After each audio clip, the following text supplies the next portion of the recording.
بسم اللہ الرحمن الرحیم. میں ڈاکٹر فواد فاروق اگین سوچا ایک تھوڑا سا خلاصہ پورا جو اس کرونا کے دور کا شروع ہوا. ایکچولی سٹارٹ یہ چائنا سے ہوا. جب یہ انفیکشن وہاں ایرپٹ ہو رہا تھا تو دنیا کے تمام ممالک اور تمام ماہرین کا یہی خیال تھا کہ یہ وائرس کوئی جان کے لیے اتنا زیادہ خطرناک نہیں ہے. 2% مورٹیلٹی ہے. بہت اچھے سے احتیاطی تدابیر اپنائی جائیں تاکہ ہم اس سے بچ سکیں.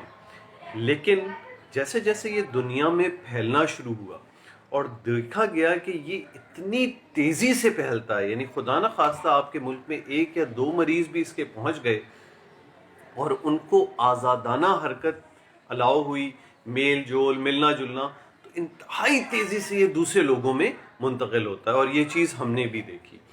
ہم اللہ کا شکر ہے اس سے محفوظ تھے، لیکن ہم اس طرح سے اپنی سرحدوں کو بالکل کوارنٹائن نہیں کر سکے.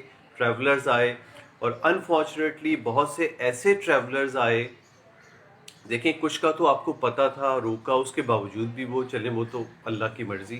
لیکن کچھ لوگ ایسے آئے اس دوران فضائی راستوں سے جنہوں نے بغیر بتائے اپنے آپ کو مختلف جگہوں پہ لے گئے. اس لحاظ سے کیا ہوا، آپ نے دیکھا جس جس جگہ یہ خبر مل رہی ہے کہ ایسے لوگ جو ٹریول کر کے آئے تھے اور انہوں نے لوگوں سے آزادانہ اختلاط کیا، بہت تیزی سے یہ پھیلا.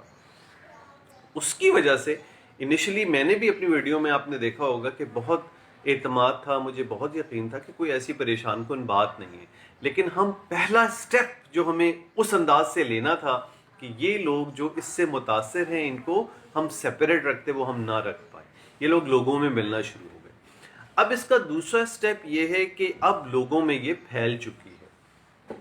پرابلم یہ ہے کہ چونکہ یہ علامتیں نہیں دیتا ہے تو یہ اندازہ کرنا بہت مشکل ہے کہ کون ہے جو اس سے انفیکٹڈ ہے اور کون انفیکٹڈ نہیں ہے. اس لیے یہ جو پریزنٹ فیز چل رہا ہے اس میں ہم کیا کر رہے ہیں، ہر آدمی ایک دوسرے سے ڈسٹنٹ رکھ رہا ہے تاکہ کنورژن ریٹ بڑھے نہ. کیونکہ اب ایٹ دس سچویشن ہمیں یہ نہیں پتا کہ کون انفیکٹڈ ہے اور کون انفیکٹڈ نہیں ہے.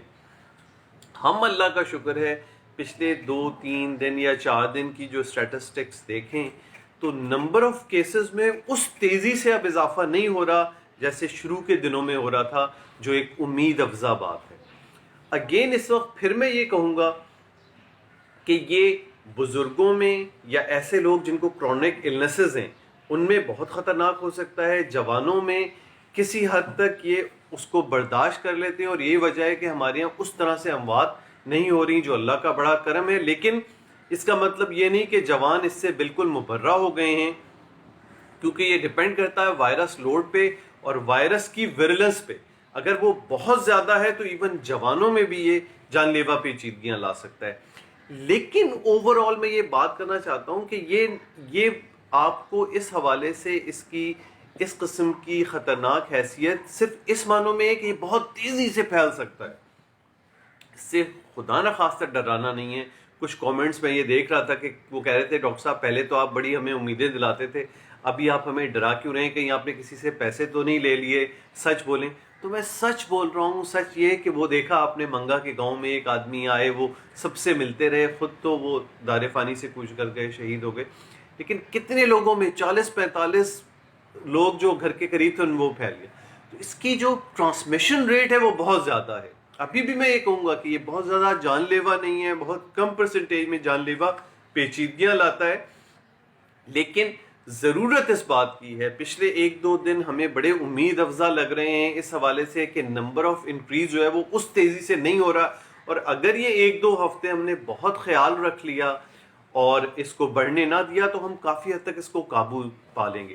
دوسری ایک امید افزا بات تھوڑی سی ایک دوائی ہائیڈروکلوروکوین کے حوالے سے کہ کچھ نہ کچھ اس نے اس میں فائدہ دینا شروع کیا ہے، لیکن ابھی بھی وہ مکمل علاج کی صورت میں نہیں ہے. دوسری چیز ایک پیسو امیونٹی ہے، وہ جیسے جیسے ہمارے پاس وہ مریض بڑھتے جائیں گے جو اس کو ریکور کر لیں گے تو یہ خیال ہے کہ ان کے بلڈ میں وہ اینٹی باڈیز ہوتی ہیں جو وائرس کے اگینسٹ لڑ سکتی ہیں.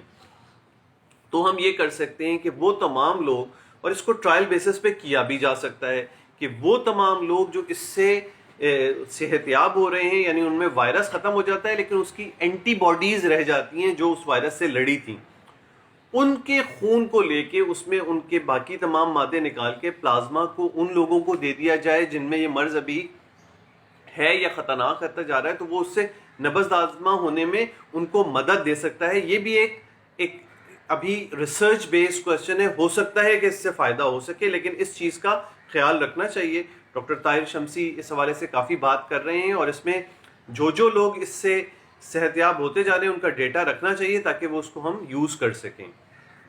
تو اوور آل یہی بات ہے کہ پلیز یہ 2-3 ہفتے بس خیال رکھ لیں اس تمام، اس میں امید کافی اچھی ہے کہ انشاءاللہ ہم اس سے نکل آئیں گے.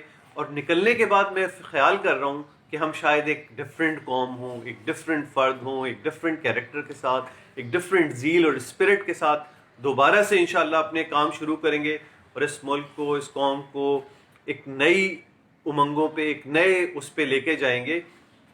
کیونکہ ایک بریک کے بعد جب انسان دوبارہ، اور اس قسم کے بریک کے بعد جس میں اس کو اندازہ ہوتا ہے کہ اس کی اپنی حیثیت کچھ بھی نہیں تھی، جو شاید پہلے مصروفیات کی وجہ سے اس کو سوچنے کا ٹائم نہیں مل رہا تھا، اب اللہ نے یہ سوچنے کا موقع دیا ہے کہ سب کچھ میں ہوں، ہر چیز، ہر قوت، ہر طاقت اللہ کے ہاتھ میں ہے.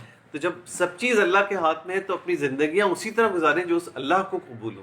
تو امید ہے کہ اس مشقت سے ہم نکلنے کے بعد ایک بہتر قوم، بہتر فرد، ایک بہتر معاشرہ بن کے نکلیں گے. جزاک اللہ بہت بہت سننے کا.